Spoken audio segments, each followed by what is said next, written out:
drugs and illegal guns in our community, as each of our agencies deal with personnel shortages, long hours, and countless challenges. Despite these challenges, we persevere.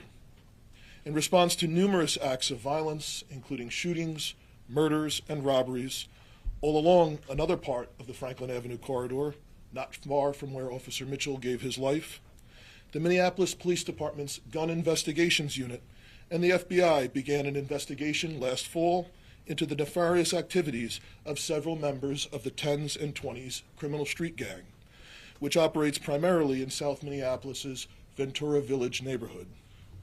This group has been the focus of numerous prior investigations by law enforcement. Much of its membership have previously been convicted for federal offenses, and like previous takedowns, they are among some of the worst of the worst. Much of the violence they perpetrate on our attributed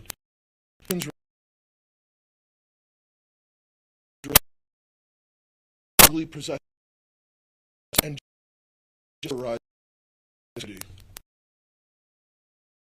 that these federal prison and neighborhoods apart. After countless hours of surveillance and working closely with community members, search warrants were executed. Officers recovered significant quantities of cash, crack cocaine, methamphetamine, and fentanyl. There are also now 13 fewer illegal guns in circulation among convicted felons, including one equipped with an auto shear that renders it capable of firing like a machine gun. And I'd like to emphasize that the charges being announced today are federal charges that come with federal time in federal prison. The criminal street gang members we're talking about today have earned that. These charges are made possible because the steadfast leadership of our U.S. Attorney, Andy Lugar, and his team of prosecutors who are willing to work day and night alongside MPD investigators and all of law enforcement to keep the people of our city safe. In addition to the U.S. Attorney's Office, I'd like to recognize the FBI under the leadership of Assistant Special Agent in Charge, Leah Greaves, who's here with us today as well. Lastly, I cannot adequately describe how proud I am of men and women of the Minneapolis Police Department and all that they do day in and day out on behalf of our residents. Several individual units of the MPD working together helped make this investigation and today possible. In addition to the Gun Investigations Unit, the Patrol Bureau, the South Side Community Response Team, and our Homicide Unit all played an invaluable role in this investigation. I'm confident that we will continue to make long-term progress, not only shown in arrest and enforcement data, but also by our interactions with the people that we serve. You can't have public safety without the public, and these type of long-term progress we need to continue to make our neighborhoods safer cannot be done without the support of our community. Together we will fight to ensure that there are fewer victims of serious crime and violence and fewer families that suffer the harm of the violence associated with these crimes. And these results will help us to continue to rebuild trust of and appreciation for our law enforcement. Thank you.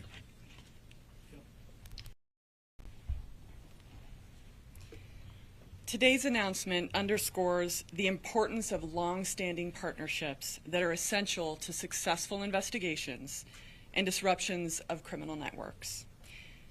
Gang violence jeopardizes the safety and well-being of our neighborhoods, and the FBI remains steadfast in its commitment to combating such threats. We will continue to work tirelessly with our partners to dismantle criminal organizations and hold accountable those who seek to destabilize our neighborhoods through fear, violence, and intimidation. The FBI will always follow the facts wherever they lead, without bias or without hesitation, to ensure that those responsible face justice. I want to commend Minneapolis Police Department and Chief O'Hara for his leadership and collaboration throughout this investigation and its commitment to keeping Minneapolis safe. Together, we have demonstrated the effectiveness and importance of partnership in achieving our shared goal of public safety. Furthermore, I want to express my sincere appreciation to the United States Attorney's Office for its dedication to prosecuting these cases and ensuring justice is served. As we move forward, the FBI will continue to prioritize efforts to work with our partners to prevent violent crime and protect our communities. And lastly, though today's press conference focuses on the collective efforts of the United States Attorney's Office, Minneapolis Police Department, and the Federal Bureau of Investigation, I would like to recognize and thank all of the men and women that are first responders or law enforcement officers in the greater Minneapolis area. We appreciate you. We are grateful for you.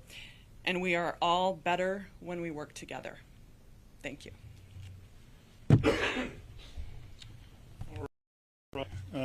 We will field a handful of questions on topic. Yeah, Mike.